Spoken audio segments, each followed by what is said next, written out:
are here again with the Village Craftsmen and Philip Howard, and with your host, Amy Howard, in the background.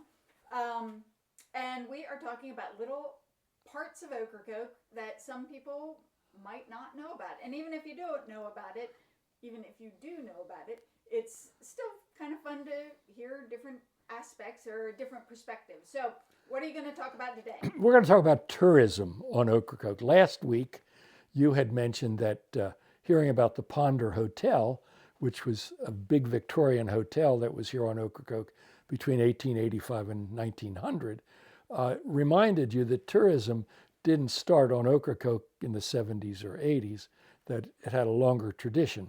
And in fact, I want to point out that the 70s and 80s were a time of increased tourism on Ocracoke.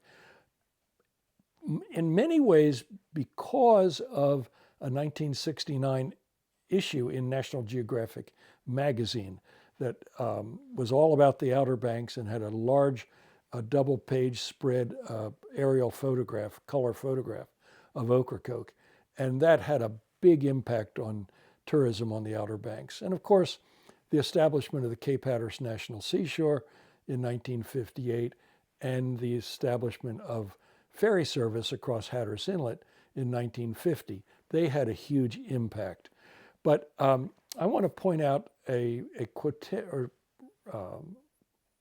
quotation from a man named Jonathan Price, who said that, talking about Ocracoke, said, "This healthy spot in the autumn is a popular destination for inhabitants of the mainland.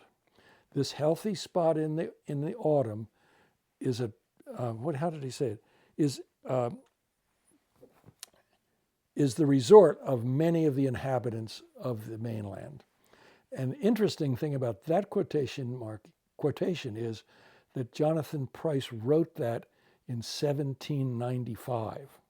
So people have been coming to Ocracoke for rest and relaxation since at least the middle to late 1700s. It's not a modern invention, although with all of our ferries and roads, improved roads, that has made a big difference in tourism. But it's a long tradition on Ocracoke.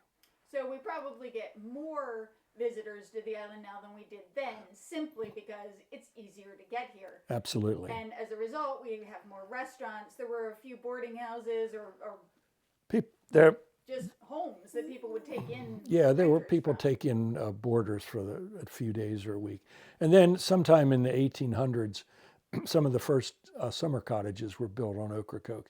And I think the very first one was the Kugler Cottage. Is that called Silver Lake Drive all the way around on the other side of the harbor? So that was one of the first.